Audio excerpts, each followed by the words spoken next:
جمال مصطفیٰ یا نظر طیبہ کی گلیوں میں۔ بسم اللہ الرحمن الرحیم۔ الحمد للہ رب العالمین والعاقبۃ للمتقین والصلاۃ والسلام علی سید الانبیاء والمرسلین وعلی آلہ واصحابہ وازواجہ واہل بیتہ وذریاتہ اجمعین۔ اعوذ باللہ من الشیطان الرجیم۔ بسم اللہ الرحمن الرحیم۔ ان اللہ وملائکتہ یصلون علی النبی یا ایہا الذین آمنوا صلوا علیہ وسلموا تسلیما۔ اللہم صلی علی محمد النبی الامی وعلی آلہ وسلم۔ بسم اللہ الرحمن الرحیم۔ رب اشرح لی صدری ویسر لی امری واحلل عقدۃ من لسانی یفقہوا قولی۔ بسم اللہ الرحمن الرحیم۔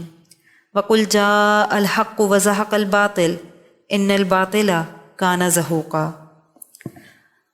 آج ہم اپنا درس نمبر 20 پڑھیں گے۔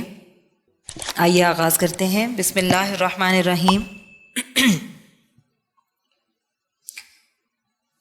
ماقبل سے ربط۔ آپ صلی اللہ علیہ وسلم کے لیے انتہائی تکلیف دہ وہ وقت تھا جب سب سے بڑے معاون حضرت ابو طالب کا انتقال ہو گیا، اور اسی سال کچھ ہی دنوں کے بعد حضرت اماں خدیجہ رضی اللہ تعالی عنہا بھی وفات پا گئیں۔ قریش مکہ کا ہر چھوٹا بڑا آپ صلی اللہ علیہ وسلم کو ستانے لگا۔ آپ صلی اللہ علیہ وسلم نے طائف کا سفر اختیار کیا، مگر طائف والوں نے آپ صلی اللہ علیہ وسلم پر ظلم کی انتہا کر دی اور خوب پتھر برسائے اور لہو لہان کر دیا، لیکن نبی رحمت صلی اللہ علیہ وسلم نے ان کے حق میں دعا کی اور تکالیف پر صبر کرتے گئے۔ حبشہ کی جانب قریش مکہ کا وفد۔ Next heading. قریش مکہ نے ایک اور تدبیر کی کہ حبشہ میں جو مسلمان ہجرت کر کے گئے ہیں اور چین و سکون کی زندگی بسر کر رہے ہیں، کیوں نہ ہم انہیں واپس بلائیں اور ان پر بھی ظلم و ستم کریں، اور حبشہ کے بادشاہ سے جا کر ہم یہ کہیں کہ یہ ہمارے بھاگے ہوئے غلام ہیں، ان کو واپس کر دیا جائے اور ان کو دین اسلام سے روکا جائے۔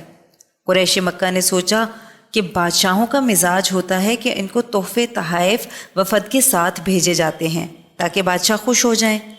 اب معلوم ہوا کہ نجاشی بادشاہ کو چمڑے کی بنی ہوئی چیزیں بہت پسند ہیں۔ کفار قریش نے چمڑے کی بنی ہوئی چیزیں جو شام، صنعاء اور مختلف مقامات سے آئی تھیں بادشاہ کے لیے خریدی۔ اس زمانے میں بھی چمڑے کے برتن بنتے تھے، سجاوٹ کی چیزیں، پانی کے برتن، پہننے کے لیے جیکٹ وغیرہ بنائی جاتی تھیں۔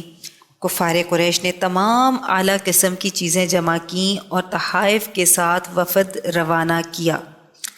وفد کی ملاقات بطارقہ سے۔ بطارقہ کہتے ہیں عیسائی پادری کو۔ وفد کی قیادت عمر بن العاص نے کی۔ وہ سب سے پہلے بطارقہ یعنی عیسائی پادری سے ملے، ان کو تحائف وغیرہ دیے اور ان سے کہنے لگے کہ آپ کو پتہ ہے کہ حبشہ میں جو لوگ آئے ہیں وہ کون ہیں؟ یہ لوگ نہ ہمارے دین پر ہیں اور نہ ہی تمہارے دین پر ہیں۔ ہمارے دین کو چھوڑ کر حبشہ آ گئے ہیں اور یہاں آ کر انہوں نے تمہارا دین بھی قبول نہیں کیا۔ اس کا مطلب ہے کہ جو ہمارا دین ہے وہ بھی غلط ہے اور جو تمہارا دین ہے وہ بھی غلط ہے۔ ان کو اگر موقع ملے گا تو یہ بہت بڑا فساد پیدا کر دیں گے۔ عیسائی پادری بطارقہ نے کہا کہ اچھا ٹھیک ہے، آپ بادشاہ سے ملاقات کریں اور بادشاہ کے سامنے میں آپ کی تائید کروں گا۔ نجاشی بادشاہ کے دربار میں قریش کے وفد کی حاضری۔ قریش کا وفد بادشاہ کے دربار میں پہنچا اور بطارقہ نے قریش کے وفد کی تائید کی کہ جو لوگ اپنوں کے نہیں بن سکے وہ ہمارے کیا بنیں گے۔ لیکن بادشاہ بڑا ذہین تھا، کہنے لگا کہ میں ایسے ہی کسی کو سزا نہیں دے سکتا جب تک کہ پوری معلومات حاصل نہ کر لوں۔ حدیث مبارکہ کا مفہوم ہے، اگر قاضی کے پاس کوئی آدمی آئے اور کہے کہ یہ میری آنکھ فلاں آدمی نے نکال لی ہے اور آنکھ بھی نکلی ہوئی سامنے رکھی ہے، لیکن اس وقت قاضی کو جوش میں نہیں آنا چاہیے، جب تک کہ دوسرے فریق کو بلا کر پوری تصدیق نہ کر لے۔ ہو سکتا ہے کہ دوسرے فریق کی دونوں آنکھیں نکلی ہوئی ہوں۔ بہرحال یہ ظلم ہے کہ آدمی ایک طرف کا فیصلہ سننے کے بعد فوراً حکم جاری کر دے۔ دوسرے کا بیان سننا بھی لازمی ہے۔ نجاشی بادشاہ کے سامنے مسلمانوں کے وفد کی پیشی۔ بادشاہ نے مسلمانوں کے وفد کو اپنے دربار میں حاضری کی اجازت مرحمت فرمائی۔ وفد کی قیادت حضرت جعفر رضی اللہ تعالیٰ عنہ نے کی۔ حضرت جعفر رضی اللہ تعالیٰ عنہ حضرت علی رضی اللہ تعالیٰ عنہ کے بڑے بھائی ہیں۔ جب حضرت جعفر رضی اللہ تعالیٰ عنہ بادشاہ کے روبرو حاضر ہوئے تو بادشاہ نے ان سے پوچھا کہ قریش مکہ کا جو وفد آیا ہے وہ کہہ رہا ہے کہ تم ان کے دین کی مخالفت کرتے ہو، اور جو میرے بطور کا ہیں وہ یہ کہہ رہے ہیں کہ تم ہمارے دین کی بھی مخالفت کرتے ہو۔ آخر تم لوگوں کا دین کون سا ہے؟ حضرت جعفر رضی اللہ تعالیٰ عنہ کی جانب سے دین اسلام کا خوبصورت تعارف۔ بادشاہ سلامت، ہم تو ظلمات میں تھے، فسق و فجور میں تھے، شرک و بت پرستی میں تھے، بتوں کو سجدہ کرنے والے تھے، خنزیر کھانے والے تھے، شرابیں پینے والے تھے، ظلم و ستم کرنے والے تھے، لوگوں کی عزت و آبرو لوٹنے والے تھے، اس قدر ظلم و تشدد میں پھنسے ہوئے تھے۔ ان اللہ من علینا وبعث فینا محمدن صلی اللہ علیہ وسلم، کہ اللہ تعالیٰ نے ہم پر احسان کیا کہ ہم میں سے ہی ایک رسول کو مبعوث فرمایا جس کا نام محمد صلی اللہ علیہ وسلم ہے۔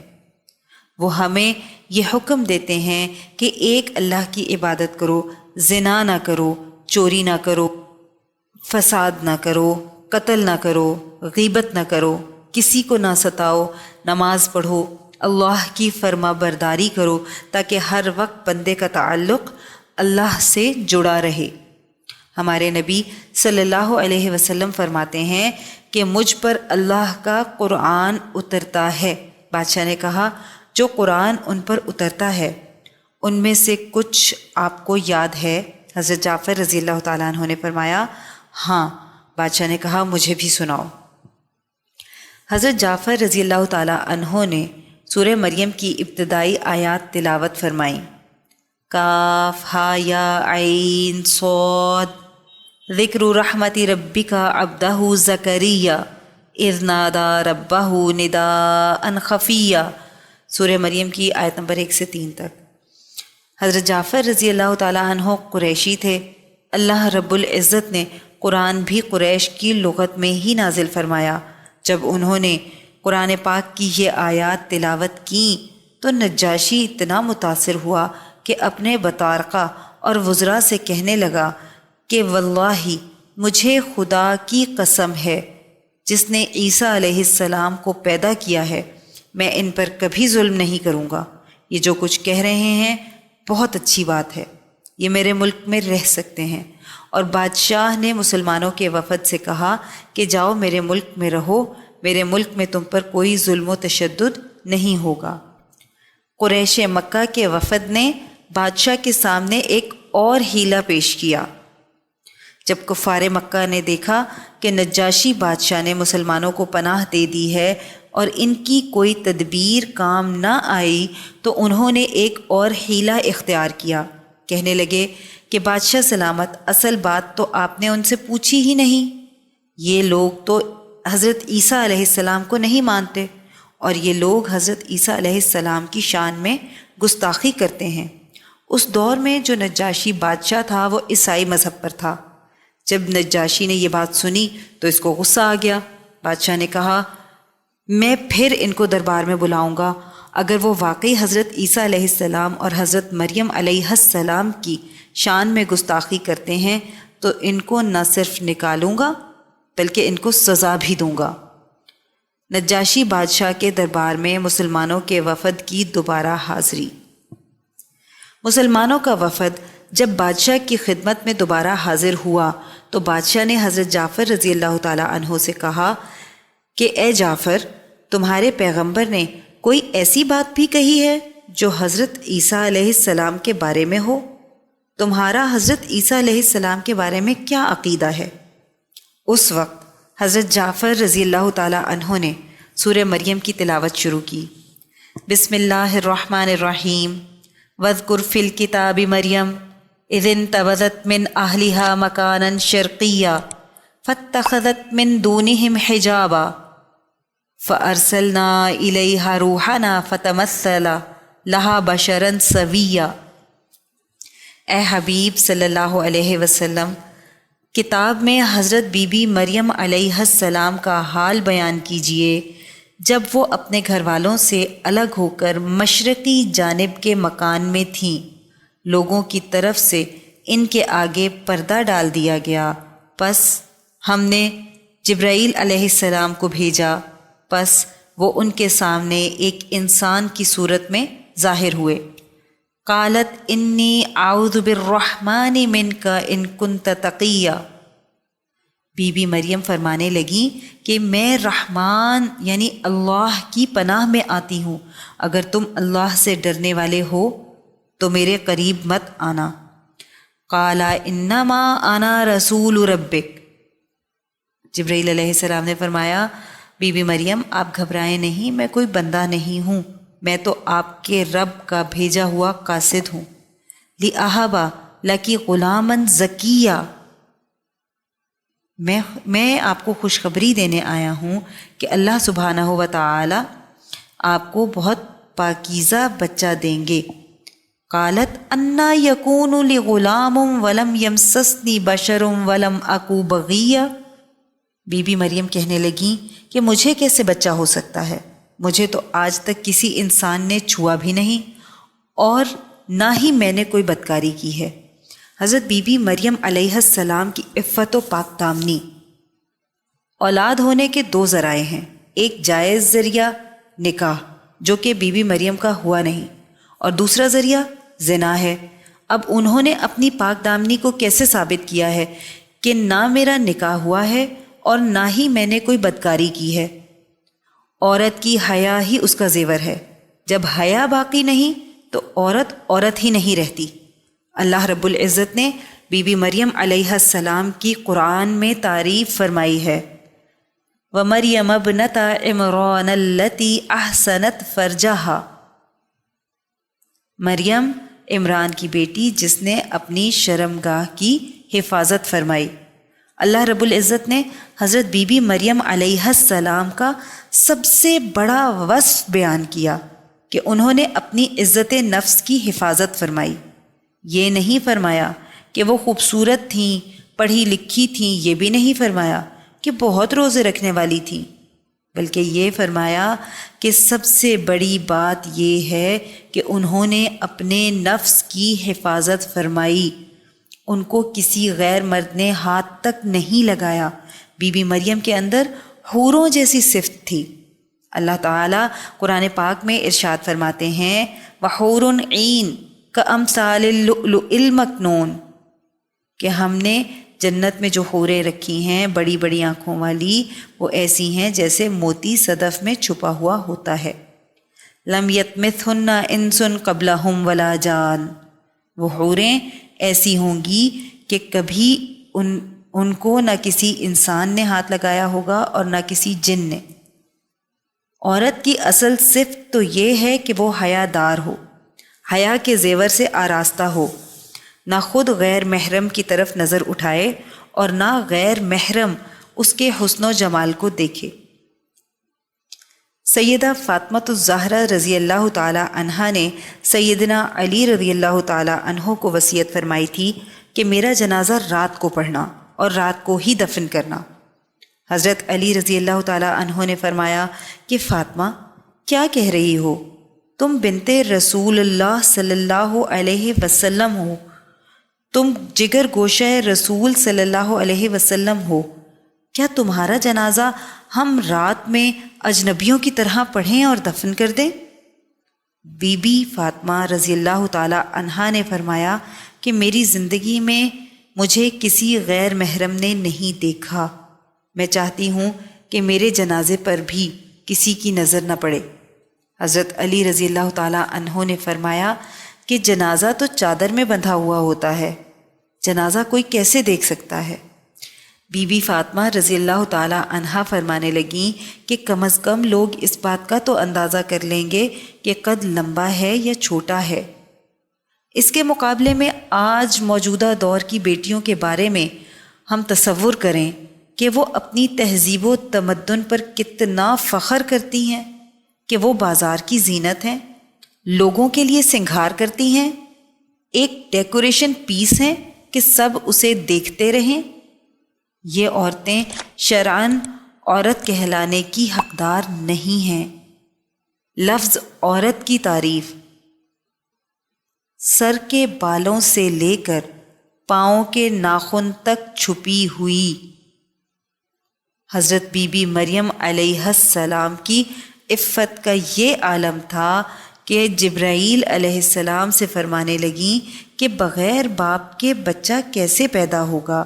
قالا کذالک قال ربک هو علی ہین۔ حضرت جبرائیل علیہ السلام نے فرمایا کہ آپ کے رب کے نزدیک یہ کام بہت آسان ہے۔ وَلِنَجْعَلَهُ آیَةً لِلنَّاسِ وَرَحْمَةً مِنَّا وَكَانَ أَمْرًا مَقْضِيًّا۔ اللہ رب العزت اس بچے کو اپنی قدرت کی نشانی بنانا چاہتے ہیں اور رحمت کا سبب بھی، اور یہ اللہ کی طرف سے فیصلہ ہو چکا ہے۔ اللہ رب العزت اپنی قدرت کے نمونے کا اظہار کرنا چاہتے ہیں۔ اللہ چاہیں تو نور سے ملائکہ کو پیدا فرما دیں، نار سے جن کو پیدا فرما دیں، مٹی سے آدم کو پیدا فرما دیں، آدم علیہ السلام سے حوا کو، مریم سے عیسیٰ علیہ السلام کو پیدا فرما دیں۔ یخلق ما یشاء، اللہ سبحانہ و تعالی اپنی منشا کے مطابق جو چاہیں پیدا فرما دیں۔ روایت میں آتا ہے حضرت جبرائیل علیہ السلام نے حضرت بی بی مریم علیہ السلام کی آستین میں روح پھونکی، جس سے بی بی مریم علیہ السلام حاملہ ہوئیں اور فوراً بچہ پیدا ہو گیا۔ اب بی بی مریم علیہ السلام بیٹھی رو رہی ہیں۔ قالت یا لیتنی مت قبل ھذا وکنت نسیا منسیا، فرمانے لگیں کاش اس امر سے پہلے مر گئی ہوتی اور بھولی بسری ہوتی۔ حضرت بی بی مریم علیہ السلام فرماتی ہیں کہ میرا دامن پاک ہے لیکن قوم تو نہیں جانتی، میں برادری کا کیسے مقابلہ کروں گی؟ اللہ سبحانہ و تعالی نے فرمایا کہ تمہیں کچھ کہنے کی ضرورت نہیں، کہ جب قوم تم سے پوچھے تو صرف عیسیٰ علیہ السلام کی طرف اشارہ کر دینا۔ قوم آئی اور کہنے لگی یا اخت ہارون ما کان ابوک امرأ سوء وما کانت امک بغیہ، اے ہارون کی بہن کہ تیرا باپ نہ برا آدمی تھا اور نہ ہی تیری ماں بدکار تھی۔ فاشارت الیہ، حضرت بی بی مریم علیہ السلام نے حضرت عیسیٰ علیہ السلام کی طرف اشارہ کر دیا۔ قوم کہنے لگی قالوا کیف نکلم من کان فی المہد صبیا، یہ بچہ ہم سے کیسے کلام کر سکتا ہے جو کہ ابھی گہوارے میں ہے۔ قال انی عبد اللہ آتانی الکتاب وجعلنی نبیا وجعلنی مبارکن اینما کنت وأوصانی بالصلاة والزکاة ما دمت حیا وبرا بوالدتی ولم یجعلنی جبارا شقیا والسلام علی یوم ولدت ویوم اموت ویوم ابعث حیا۔ حضرت عیسیٰ علیہ السلام نے گہوارے میں گواہی دی کہ میں اللہ کا بندہ ہوں، اللہ نے مجھے کتاب عطا فرمائی ہے اور مجھے نبی بنایا ہے، اور اسی نے مجھے بابرکت بنایا جہاں کہیں بھی میں ہوں، اور اس نے مجھے نماز اور زکوٰۃ کا حکم دیا جب تک میں زندہ رہوں گا۔ اسی نے والدہ کا شکر گزار بنایا ہے اور مجھے جبار اور بدبخت نہیں بنایا۔ سلامتی ہو مجھ پر جس روز میں پیدا ہوا اور جس دن مجھے موت آئے گی اور جس دن مجھے دوبارہ زندہ کر کے اٹھایا جائے گا۔ حضرت جعفر رضی اللہ تعالی عنہ تلاوت فرما رہے ہیں مذکورہ بالا آیات کی، اور نجاشی بادشاہ رو رہا ہے۔ جب تلاوت ختم ہوئی تو بادشاہ کہنے لگا، واللہ یا جعفر، جو تم نے ابھی پڑھ کر سنایا ہے سب حق ہے۔ اب نجاشی اور متاثر ہو گیا اور کہہ دیا، میری سلطنت میں رہو، جب تک چاہو رہ سکتے ہو۔ نجاشی بادشاہ کا قرآن سن کر یہ عالم تھا کہ وہ رات کو چھپ کر حضرت جعفر رضی اللہ تعالی عنہ کو بلاتا اور ان سے قرآن پاک سنتا۔ نجاشی بادشاہ مسلمان ہو گیا۔ نجاشی کا اسلام پوشیدہ تھا۔ بطارکہ نے اپنے بڑے بڑے پادریوں کو جمع کیا کہ چلو بادشاہ سے ملتے ہیں اور ان سے کہتے ہیں کہ یا تو ہماری بات مانے یا بادشاہت چھوڑ دے۔ بادشاہ بڑا سمجھدار تھا۔ اس نے سورہ مریم کا لکھا ہوا صحیفہ اپنی جیب میں رکھا۔ بطارکہ بادشاہ سے کہنے لگا، ہمارے جو عقائد عیسیٰ علیہ السلام کے بارے میں ہیں وہ اللہ کے نبی ہیں، اللہ کے بیٹے ہیں، اگر تم ان سب عقائد پر قائم ہو تو ٹھیک ہے، ورنہ ہم سب تمہارے خلاف اعلان جنگ کرتے ہیں۔ تو بادشاہ نے اپنے سینے پر ہاتھ رکھا اور کہا کہ ہاں، میں اس کو مانتا ہوں، میرا اس پر ایمان ہے۔ حالانکہ بادشاہ کے کہنے کا مقصد یہ تھا کہ جو میری جیب میں ہے اس پر میرا ایمان ہے۔ وہ سب پادری خوش ہو گئے اور واپس چلے گئے۔ جب بادشاہ کا اسلام ظاہر ہو گیا، کچھ دنوں کے بعد عیسائی پادریوں کو جب پتہ چل گیا کہ نجاشی پکا مسلمان ہو چکا ہے، مسلمان اس کے گھر آ جا رہے ہیں، تو انہوں نے بادشاہ کے خلاف جنگ کا اعلان کر دیا۔ نجاشی کی فتح سے مسلمانوں کو تقویت۔ مسلمان دریا پار رہتے تھے، جنگ کے بارے میں سنا تو پریشان ہو گئے کہ اگر بادشاہ ہار گیا تو جو دوسرا بادشاہ آئے گا وہ عیسائی ہوگا اور ہمارا سب سے بڑا دشمن ہوگا۔ اسی پریشانی میں مبتلا تھے کہ آخر کون آدمی دریا عبور کر کے جائے اور خبر لے کے آئے۔ حضرت زبیر رضی اللہ تعالیٰ عنہ نے فرمایا کہ میں جاتا ہوں اور خبر لے کر آتا ہوں۔ جب معلوم ہوا کہ اللہ نے نجاشی بادشاہ کو فتح سے سرفراز فرمایا ہے تو مسلمانوں کو بہت خوشی ہوئی اور مسلمانوں کو مزید تقویت ملی۔ بہرحال جنگ میں فتح کے بعد مسلمان بے خوف و خطر حبشہ میں رہنے لگے، لیکن آپ صلی اللہ علیہ وسلم کے لیے انتہائی تکلیف دہ دور تھا۔ اس کے بعد ہمارے پاس ہے سلسلہ ترغیب و ترہیب۔ بسم اللہ الرحمن الرحیم۔ والشمس والضحاها والقمر اذا تلاها والنہار اذا جلاها واللیل اذا یغشاها والسماء وما بناها والارض وما طحاها ونفس وما سواها فألہمها فجورها وتقواها قد افلح من زکاها۔ سورہ شمس میں اللہ رب العزت نے 11 قسمیں کھائیں۔ قسم صرف بات میں مزید تاکید کو پیدا کرنے کے لیے کھائی جاتی ہے، ورنہ اللہ کا ہر حکم تاکیدی حیثیت رکھتا ہے، لیکن چونکہ ہم قسم سے متاثر ہوتے ہیں، ہمارے ذہن کی سطح کی خاطر قسم کھائی گئی۔ 11 قسمیں کھانے کے بعد فرمایا قد افلح من زکاہا، کہ اس نفس کا تزکیہ ہی ہماری کامیابی ہے۔ اصل مقصد خود اپنی اصلاح کرنا ہے۔ اوروں کو نشانہ بنا کر اگر اپنے آپ سے غفلت ہوتی ہے تو سمجھ لو ہم گرنا شروع ہو جاتے ہیں۔ نفس انسان کو نہیں چھوڑتا، یہ بڑے بڑے اللہ والوں کو دھوکے میں ڈال کر ان کے مقامات کو سلب کر لیتا ہے۔ مولانا الیاس رحمۃ اللہ علیہ فرماتے ہیں، کام کرتے رہو اور ڈرتے بھی رہو اور آگے بڑھتے رہو۔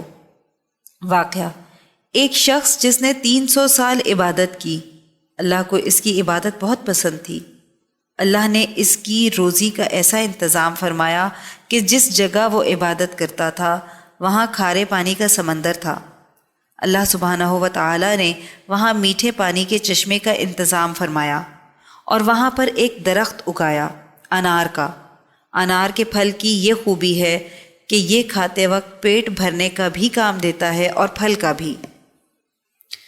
جب اس شخص کی موت کا وقت آیا تو اللہ تعالیٰ نے ملک الموت کو بھیجا کہ میرے بندے سے پوچھو کہ وہ کس حال میں موت کو پسند کرتا ہے۔ جب فرشتہ آیا اور اس نے پوچھا کہ تم کس حالت میں موت کو پسند کرتے ہو، وہ شخص کہنے لگا کہ جب میں سجدے میں سر رکھوں تو اس حال میں مجھے موت دینا، کیونکہ جب قیامت کے دن لوگ قبروں سے نکلیں گے تو میں سجدے سے سر اٹھاتا ہوا نکلوں۔ موت کے بعد جب اس کی اللہ کے دربار میں پیشی ہوئی تو فرمایا کہ اس سے میں کیا حساب کتاب لوں، اس نے تو ساری زندگی میری عبادت میں گزار دی۔ جب فرشتے اس کو جنت کی طرف لے جا رہے ہوں گے تو یہ بندہ پیچھے مڑ مڑ کر دیکھ رہا ہوگا۔ اللہ جل جلالہ فرمائیں گے اس بندے کو واپس لے آؤ، یہ مڑ مڑ کر پیچھے کیوں دیکھ رہا ہے؟ اس کے لیے تو جنت کا فیصلہ ہو چکا ہے۔ وہ شخص کہے گا کہ اے اللہ، میری 300 سال کی عبادت کا تذکرہ تو آپ نے نہیں کیا۔ اللہ رب العزت فرمائیں گے اے بندے، تجھے اپنی عبادتوں کا حساب چاہیے تو چل، میں تجھ سے اپنی نعمتوں کا بھی حساب لینا چاہتا ہوں۔ جب حساب شروع ہوگا اللہ رب العزت میزان کو قائم کریں گے، ایک پلڑے میں اس کی 300 سال کی عبادت رکھیں گے اور ایک پلڑے میں صرف ایک آنکھ کی نعمت رکھیں گے، تو ایک آنکھ کی نعمت بڑھ جائے گی اور 300 سال کی عبادت کم پڑ جائے گی۔ اس لیے اللہ رب العزت سے ہمیشہ یہ دعا مانگنی چاہیے کہ اللہ بغیر حساب کتاب جنت میں داخل فرما دیں۔ کبھی اپنی عبادت پر، اپنے اعمال پر فخر نہیں کرنا چاہیے۔ یہ نفس بڑا دشمن ہے جو دنیا اور آخرت میں رسوائی کا سبب بن جاتا ہے۔ نفس پر اعتماد کر کے کبھی اپنی نیکیوں کا اظہار نہیں کرنا چاہیے، ہمیشہ اس کی رحمت طلب کرنی چاہیے، کیونکہ اللہ کی رحمت اس کے غضب پر غالب ہے۔ اس کے بعد ایک نعت شریف لکھی ہوئی ہے، آئیے پڑھ لیتے ہیں۔ بسم اللہ الرحمن الرحیم۔ آقا تیرے آنے سے رنگ بدلا زمانے کا، آقا تیرے آنے سے رنگ بدلا زمانے کا، ہیبت سے گرا تیری ہر بت بت خانے کا، تپتی ہوئی ریتوں پر پڑھے کلمہ بلال تیرا، انداز نرالا ہے تیرے ہر پروانے کا، اور جس جس کو پلائی ہے میرے آقا نے ہاتھوں سے، وہ بھول گیا رستہ ہر ایک مے خانے کا۔ شاہکار ہے قدرت کا تیرا حسن میرے آقا، حسن یوسف ہے صدقہ آقا تیرے خزانے کا۔